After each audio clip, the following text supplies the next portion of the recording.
ძალიან ხშირად დავდიოდი ევროპარლამენტში, აქტიურად მქონდა კომუნიკაცია ჩემს ევროპარლამენტარ კოლეგებთან. არ ქონდა მნიშვნელობა ისინი კეთილგანწყობილი იყვნენ საქართველოს მიმართ, ქართული ოცნების ხელისუფლების მიმართ თუ არა, მე ვთვლიდი, რომ ყველასთან უნდა მქონოდა ურთიერთობა და კომუნიკაცია და საკმაოდ საინტერესოც იყო თვალსაჩინოდ ჩანდა ბევრი რამ ამ შეხვედრების შემდგომ. მათ შორის სწორედ ჩვენი განაცხადის გაკეთების შემდგომ არაერთ შეხვედრას გავიხსენებ, როდესაც ცალსახად ითქვა საქართველოსთან დაკავშირებით თქვენ გააკეთეთ განაცხადი, ახლა ნახავთ, მოლდოვა და უკრაინა მიიღებენ კანდიდატის სტატუსს, საქართველო იქნება ის ქვეყანა, რომელიც არ მიიღებს კანდიდატის სტატუსს, ამას მე გეუბნებით დაახლოებით მარტის პერიოდში, ანუ ახალი გაკეთებული ქონა განაცხადი და ვნახოთ ის 85% მოსახლეობის, რომელიც ხარს უჭერს ევროკავშირში ინტეგრაციას, რა პასუხს მოთხოვს ქართული ოცნების ხელისუფლებას. ანუ ეს წინადადება უკვე ნათქვამი ცხადად აჩვენებდა იმას, რომ ევროინტეგრაცია საქართველოსთვის ამდენად მნიშვნელოვანი საკითხი ვიღაცეებისთვის იყო მხოლოდ და მხოლოდ ინსტრუმენტი იმისთვის, რომ საქართველოში ხელისუფლება შეეცვალათ ნებისმიერი გზით. 2022 წელს არჩევნების არანაირი პერსპექტივა უკვე აღარ არსებობდა, ამას ალბათ მერე შევეხები 2020 წლის არჩევნებს. აღარ არსებობდა არანაირი, ასე ვთქვათ, კონსტიტუციური გზა ხელისუფლების ცვლილების და რა თქმა უნდა სცენარი 2 არაკონსტიტუციური გზით ხელისუფლების ცვლილება უკვე სრულად იყო ჩაშვებული ასამოქმედებლად და აქ უკვე საჭირო იყო კარგი მიზეზების მოძებნა, რაც შეიძლებოდა გამოყენებული ყოფილიყო საქართველოს სახელმწიფოს წინააღმდეგ. მე ასე დავარქმევ ამას, მე არ დავარქმევ ამას ქართული ოცნების ხელისუფლების წინააღმდეგ, იმიტომ რომ ეს იყო ხელისუფლება, რომელიც არჩეული იყო ქართული ხალხის მიერ. აქ საინტერესო ალბათ არის თუ რა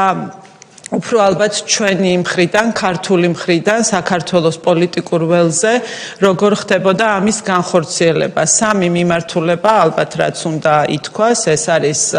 პოლიტიკოსები, რომლებიც ამ პროცესში იყვნენ ჩართული და ჩვენ თვალწინ ხდებოდა აქ პარლამენტში განცხადებების კეთება, არასამთავრობო ორგანიზაციები, NGO-ები, რომლებიც აქტიურად უქმნიდნენ აკადემიურ, ასე ვთქვათ, შეფუთვას ამ ყველაფერს, მედია,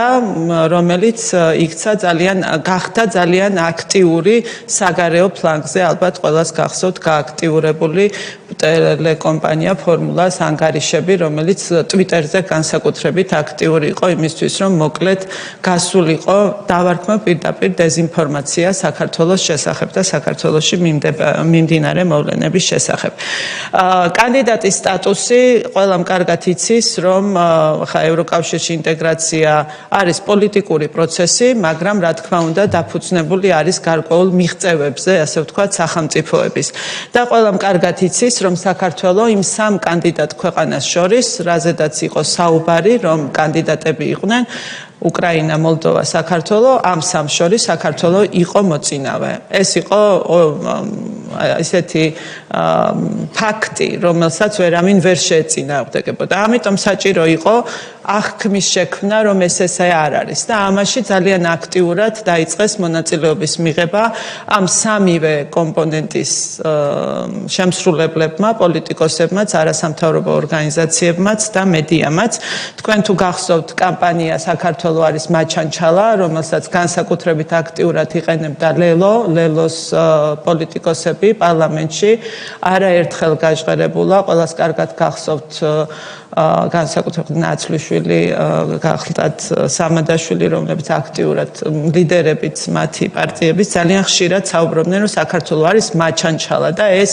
ძალიან ხშირად ისმოდა, რომ რაღაცნაირად გამჯდარიყო საზოგადოებაში, რომ თითქოს საქართველო არ იმსახურებს კანდიდატის სტატუსს, ანუ საქართველოს არ აქვს მიღწევები. ასევე პოლიტიკური კონტექსტი, რაც მაშინ გახლდათ, იყო ახალი დაწყებული ომი უკრაინაში, რა თქმა უნდა ეს იყო ყველაზე, ასე ვთქვათ, სენსიტიური თემა და კამპანია შავი ხვრელი საქართველო, ეს ალბათ არ უნდა დაგვრჩეს ყურადღების მიღმა. ის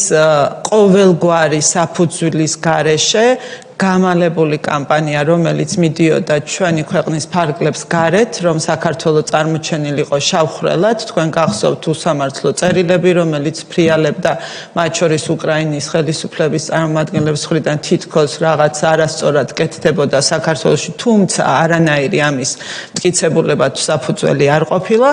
აქტიურად საქართველოში ჩვენი პარლამენტის ტრიბუნიდან ქართველი პოლიტიკოსები ოპოზიციიდან მე მახსოვს ძალიან კარგად ნაცვლიშვილის ერთი გამოსვლა, სადაც ვეღარ დავთვალე რამდენჯერ იხმარა სიტყვა შავი ხვრელი, რომ ეს კარგად გამჩდარიყო და კარგად გასულიყო, რომ ეს თემა თითქოს და იყო აქტიური. რამდენიმე თვე გაგრძელდა ეს კამპანია, რომელმაც რა თქმა უნდა ვერ ვიტყვით, რომ ზიანი არ მიაყენა ჩვენს ქვეყანას, ჩვენს სახელმწიფოს იმ პერიოდში ზუსტად, როდესაც ჩვენ კანდიდატის სტატუსს ველოდით და დავდიოდით მართლაც კარდაკარ, რომ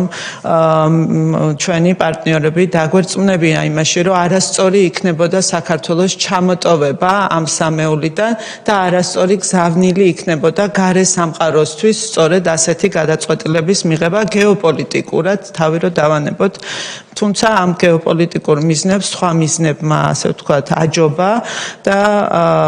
ნამდვილად მოხდა ისე, რომ საქართველოს არ მისცეს კანდიდატის სტატუსი, თუმცა მაშინვე ვუხსნიდი ჩემს კოლეგებს იქ, რომ ამას არ ექნებოდა ის ეფექტი, რისთვისაც მათ სურდათ, რომ გამოეყენებინათ, ამით ვერ მიიღებდნენ იმ შედეგს, რა შედეგის მიღებაც